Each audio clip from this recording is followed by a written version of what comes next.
शान्ताकारं भुजगशयनं पद्मनाभं सुरेशं विश्वाधारं गगनसदृशं मेघवर्णं शुभांगं लक्ष्मीकान्तं कमलनयनं योगविरध्यानगम्यं वन्दे विष्णुभवभयहरं सर्वलोकैकनाथम्। आप सभी भक्तों को वैशाख मास की ढेर सारी शुभकामनाएं और अक्षय तृतीया की भी ढेर सारी शुभकामनाएं। जय श्री कृष्णा, राधे राधे। अब आइए मन को शांत करें और भगवान का स्मरण करते हुए इस पावन वैशाख मास के दिव्य कथा का 18वां अध्याय का श्रवण करें। धर्म वर्ण की कथा और कली की अवस्था का वर्णन, धर्म वर्ण और पितरों का संवाद एवं वैशाख की अमावस्या की श्रेष्ठता। मिथिलापति ने पूछा, हे ब्राह्मण, इस वैशाख मास में कौन कौन सी तिथियां पुण्यदायिनी है? श्रुतदेव जी बोले, सूर्य के मेष राशि पर स्थित होने पर वैशाख मास में 30 तिथियां पुण्यदायिनी मानी गई हैं। एकादशी में किया हुआ पुण्य कोटि गुना होता है। उसमें स्नान, दान, तपस्या, होम, देव पूजा, पुण्य कर्म एवं कथा का श्रवण किया जाए तो वह तत्काल मुक्ति देने वाला होता है। जो रोग आदि से ग्रस्त और दरिद्रता से पीड़ित हो, वह मनुष्य इस पुण्यमयी कथा को सुन करके कृत्य होता है। वैशाख मास में मन से सेवन करने योग्य है, क्योंकि वह समय उत्तम गुणों से युक्त है। दरिद्र, धनाढ्य, पंगु, अंधा, नपुंसक, विधवा, साधारण स्त्री, पुरुष, बालक, युवा, वृद्ध तथा रोग से पीड़ित मनुष्य ही क्यों न हो, वैशाख मास का धर्म सबके लिए अत्यंत सुख साध्य है। परम पुण्यमय वैशाख मास में जब सूर्य मेष राशि में स्थित हो, तब पापनाशनी अमावस्या कोटि गया के समान फल देने वाली होती है। जब पृथ्वी पर राजर्षि सावर्णी का शासन तथा उस समय 30वें कलयुग के अंत में सभी धर्मों का लोप हो चुका था, उसी समय आनर्त देश में धर्मवर्ण नामक से विख्यात एक ब्राह्मण थे। मुनिवर धर्मवर्ण ने उस कलयुग में ही किसी समय महात्मा मुनियों के सत्याग में सम्मिलित होने के लिए पुष्कर क्षेत्र की यात्रा की। वहां कुछ व्रतधारी महर्षियों ने कलयुग की प्रशंसा करते हुए इस प्रकार कहा, सतयुग में भगवान विष्णु को संतुष्ट करने वाला जो पुण्य 1 वर्ष में साध्य है, वही त्रेता में 1 मास में और द्वापर में 15 दिनों में साध्य होता है। परंतु कलयुग में भगवान विष्णु का स्मरण कर लेने से ही उससे 10 गुना पुण्य होता है। कलयुग में बहुत थोड़ा पुण्य भी कोटि गुना होता है। जो एक बार भी भगवान का नाम लेकर के दया दान करता है और दुर्भिक्ष में अन्न देता है, वह निश्चय ही ऊर्ध्वलोक में गमन करता है। यह सुनकर के देवर्षि नारद हंसते हुए उन्मत्त के समान नृत्य करने लगे। सभासद ने पूछा, हे नारद, यह क्या बात है? तब बुद्धिमान नारद जी ने हंसते हुए उन सबको उत्तर दिया, आप लोगों का कथन सत्य है, इसमें संदेह नहीं है। कलयुग में स्वल्प कर्म से भी महान पुण्य का साधन किया जाता है तथा कलेशों का नाश करने वाले भगवान केशव स्मरण मात्र से ही प्रसन्न हो जाते हैं। मैं आप लोगों से यह कहता हूँ कि कलयुग में ये 2 बातें दुर्घट हैं, शिशेंद्रिय का निग्रह और जिह्वा को वश में रखना। ये दोनों कार्य जो सिद्ध कर ले वही नारायण स्वरूप है। अतः कलयुग में आपको यहाँ नहीं ठहरना चाहिए। नारद जी की यह बात सुन करके उत्तम व्रत का पालन करने वाले महर्षि सहसा यज्ञ को समाप्त करके सुखपूर्वक चले गए। धर्मवर ने भी वह बात सुन करके भूलोक को त्याग देने का विचार किया। उन्होंने ब्रह्मचर्य व्रत का धारण करके दंड और कमंडल हाथ में लिया और जटावल्कल होकर के वे कलयुग के अनाचारी पुरुषों को देखने के लिए घर छोड़ करके चल दिए। उनके मन में बड़ा विस्मय हो रहा था। उन्होंने देखा प्रायः मनुष्य पापाचार में प्रवृत्त हो बड़े भयंकर एवं दुष्ट हो गए हैं। ब्राह्मण पाखंडी हो चले हैं, शूद्र संन्यास धारण करते हैं, पत्नी अपने पति से द्वेष रखती है, शिष्य गुरु से वैर करता है, सेवक स्वामी और पुत्र पिता के घात में लगा हुआ है। ब्राह्मण शूद्रवत और गौवें बकरियों के समान हो गई हैं।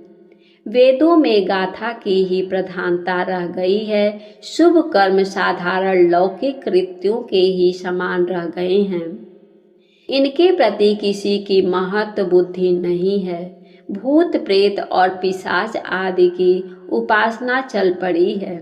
सब लोग मैथुन में आसक्त हैं और उसके लिए अपने प्राण भी खो बैठते हैं। सब लोग झूठी गवाही देते हैं। मन में सदा छल और कपट भरा रहता है। कलयुग में सदा लोगों के मन में कुछ और, वाणी में कुछ और तथा क्रिया में कुछ और ही देखा जाता है। सबकी विद्या किसी न किसी स्वार्थ को लेकर के ही होती है और केवल राजभवन में उसका आदर होता है। संगीत आदि कलात्मक विद्याएं भी राजाओं को प्रिय है। कली में अधम मनुष्य पूजे जाते हैं और श्रेष्ठ पुरुषों की अवहेलना होती है। कली में वेदों के विद्वान ब्राह्मण दरिद्र होते हैं। लोगों में प्रायः भगवान की भक्ति नहीं होती। पूर्ण क्षेत्र में पाखंड अधिक बढ़ जाते हैं। शूद्र लोग जटाधारी तपस्वी बन करके धर्म की व्याख्या करते हैं। सभी मनुष्य अल्पायु, दयाहीन और शठ होते हैं। कली में सभी धर्म के व्याख्यात बन जाते हैं और दूसरों से कुछ लेने पे ही उत्सव मानते हैं। अपनी पूजा कराना चाहते हैं और व्यर्थ ही दूसरों की निंदा करते हैं। अपने घर आने पर सभी अपने स्वामी के दोषों की चर्चा में तत्पर रहते हैं। कली में लोग साधुओं को नहीं जानते, पापियों को ही बहुत आदर देते हैं। दुराग्रही लोग इतने दुराग्रही होते हैं कि साधु पुरुषों के एक दोष का भी ढिढोरा पीटते हैं और पापात्माओं के दोष समूहों को भी गुण बतलाते हैं। कलयुग में गुणहीन मनुष्य दूसरों के गुण न देख करके उनके दोष ही ग्रहण करते हैं। जैसे पानी में रहने वाली जोक प्राणियों के रक्त को पीती है, जल नहीं पीती, उसी प्रकार जोक के धर्म से संयुक्त मनुष्य दूसरे का रक्त चूसते रहते हैं। औषधियाँ शक्तिहीन होती हैं, ऋतुओं में उलट फेर हो जाता है। सब राष्ट्रों में अकाल पड़ता है। कन्या योग समय में संतानोत्पत्ति नहीं करती। लोग नट और नर्तकों की विद्याओं से विशेष प्रेम करते हैं। जो वेद वेदांत की विद्याओं में तत्पर और अधिक गुणवान है, उन्हें अज्ञानी मनुष्य सेवक की दृष्टि से देखते हैं। वे सबके सब भ्रष्ट होते हैं। कलयुग में प्रायः लोग श्राद्ध कर्म का त्याग करते हैं, वैदिक कर्मों को छोड़ बैठते हैं। प्रायः जिह्वा पर भगवान विष्णु के नाम कभी नहीं आते हैं। लोग श्रृंगार रस में आनंद का अनुभव करते हैं और उसी के गीत गाते हैं।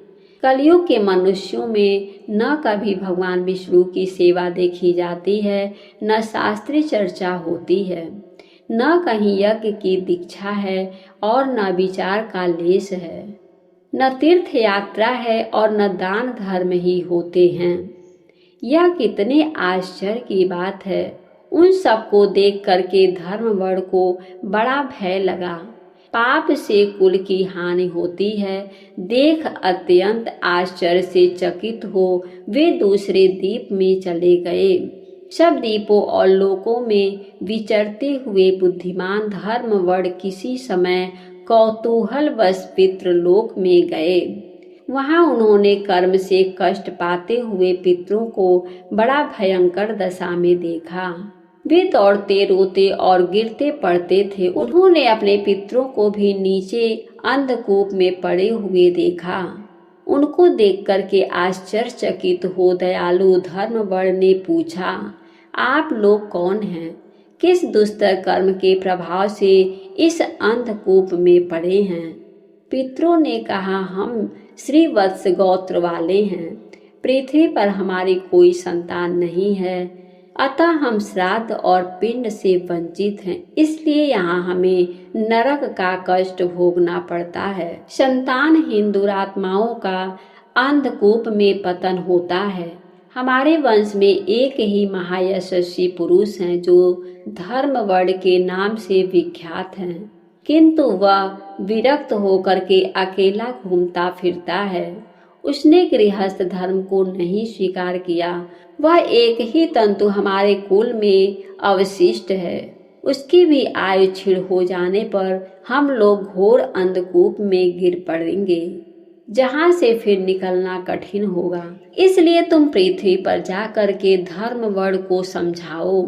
हम लोग दया पात्र हैं। हमारे वचनों से उसको यह बताओ कि हमारे वंश रूपा दुर्वा को काल रूपी चूहा प्रतिदिन खा रहा है। क्रमशः सारे वंश का नाश हो गया है, एक तुम ही बचे हो। जब तुम भी मर जाओगे तब संतान परंपरा न होने के कारण तुम्हें भी अंधकूप में गिरना पड़ेगा।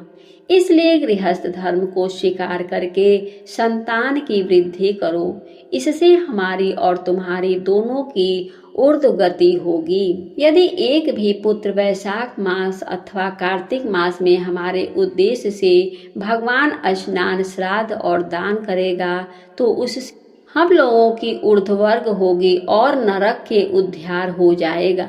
यदि एक पुत्र भी विष्णु का भक्त हो, एक भी एकादशी का व्रत रहने लगे, अथवा यदि एक भी भगवान विष्णु की पाप नाशक कथा श्रवण करते तो उसकी 100 बीती हुई पीढ़ियों का तथा 100 भावी पीढ़ियों का उद्धार होता है। वे पीढ़ियां पाप से आवृत होने पर भी नरक का दर्शन नहीं करती हैं।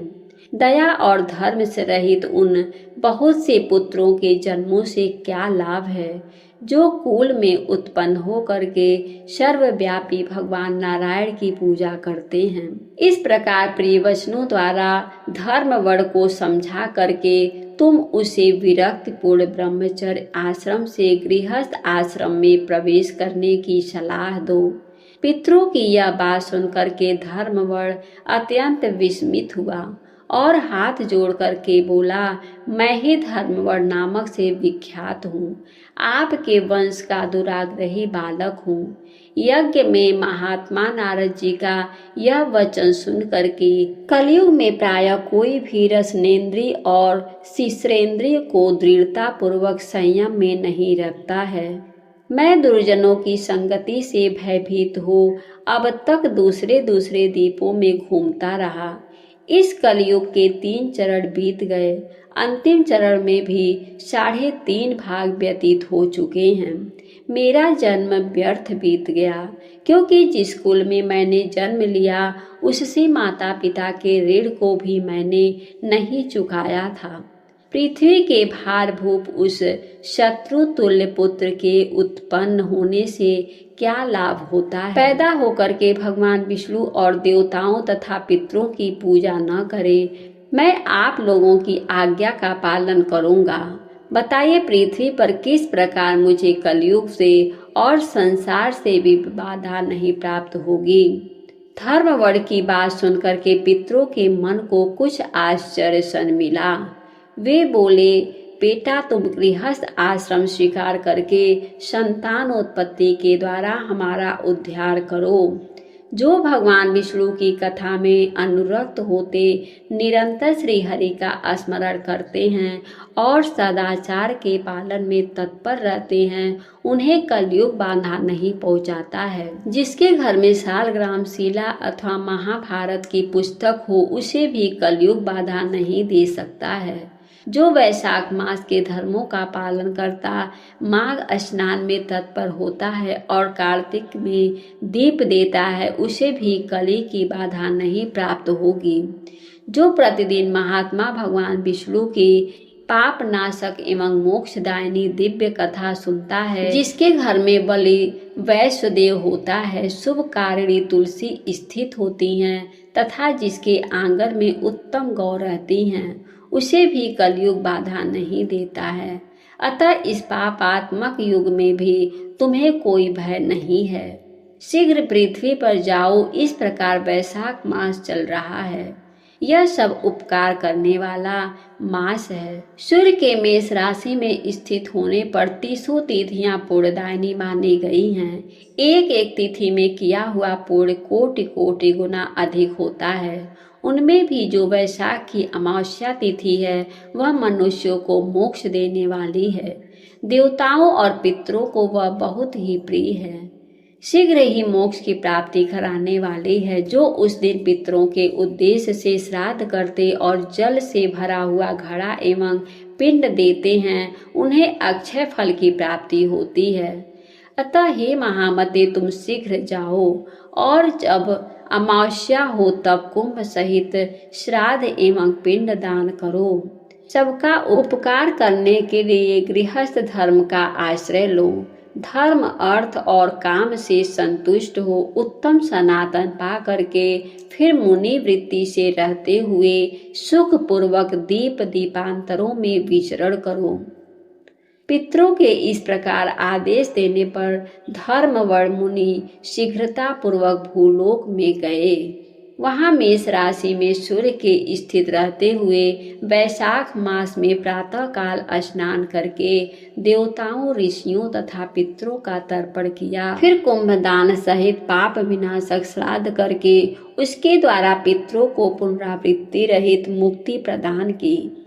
तत्पश्चात उन्होंने स्वयं विवाह करके उत्तम संतान को जन्म दिया और लोक में उस पाप नाशनी अमावस्या तिथि को प्रसिद्ध किया।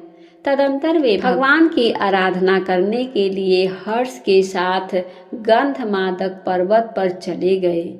इसलिए वैशाख मास की यह अमावस्या तिथि परम पवित्र मानी गई है। आज का अध्याय समाप्त हुआ। उम्मीद है कि आज की कथा आप सभी को पसंद आई होगी। वीडियो अगर अच्छी लगी हो तो वीडियो को लाइक करके, अगर अभी तक आपने हमारे चैनल को सब्सक्राइब नहीं किया है तो प्लीज़ हमारे चैनल को सब्सक्राइब करें। हमारे वीडियो को देखने के लिए आप सभी को बहुत बहुत धन्यवाद। जय श्री कृष्णा। राधे राधे।